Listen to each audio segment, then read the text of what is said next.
This is a story about one of the greatest rebrandings that the world has ever seen. A major PR move and an incredibly interesting story related to the rebirth of the brand Hugo Boss. In 1945, Hugo Boss manufactured uniforms for Hitler, for the SS, and today it's a 4 billion empire that dresses the global elite.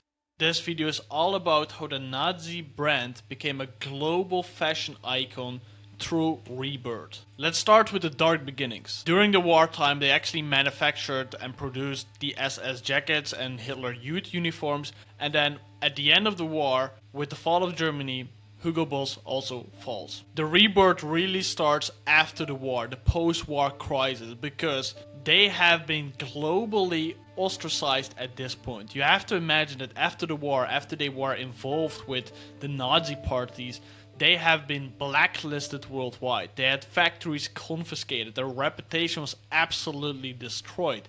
And they were even punished with big fines. And because they were classified as a Nazi supporter, they were essentially in the worst position you could be for your brand to completely lose all credibility and trust. The big turning point came later when Hugo Boss, the actual owner, died in 1948.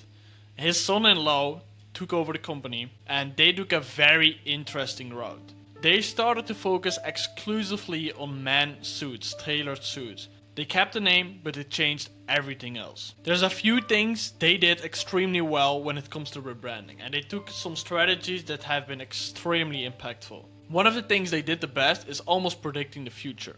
And Abraham Lincoln said it the best, that the best way to predict the future is to create it. So they looked forward, and even with that bad track record, with that destroyed reputation, they were focused on the future. So they started out by focusing on high quality instead of just functional design. They changed everything almost practically that they were doing. Yes, they were still making clothes, but all the other elements to it were completely different. They dived into some of the European aesthetics as well, but the real big shift is in the identity transformation that they did. Because it was not just some clever marketing, this was a genuine, complete reorientation. And here's what that rebirth strategy looks like and what they did extremely well. You have to start from the bottom here. The first thing they did is they actually started to build quality. Excellence in craftsmanship, premium quality, and building great product. With that in the background, they started to infiltrate, which is a great word to say it, they started to infiltrate sponsored F1 teams, they had the James Bond styling, and through all of that they redefined who they are and created the category of accessible luxury. At this point, they went from just the German icon to a global icon and from manufacturing to design. The final cherry on the cake is when they started to humanize and they started to connect with celebrities, with athletes, with cultural leaders. And they used that promotion just as you would use some influencer marketing nowadays to do the final piece of their rebirth. Extremely interesting insight from this rebranding is the power of transparency. What they did extremely well is that they opened up the archives. Yes, they had an extremely bad history. Yes, they had a ruined reputation, but they leveraged that in a way where they were transparent about it. Now, this also is very much possible because of the fact that everything related to the war is such a global impact into the world and everyday lives that they could tap into that.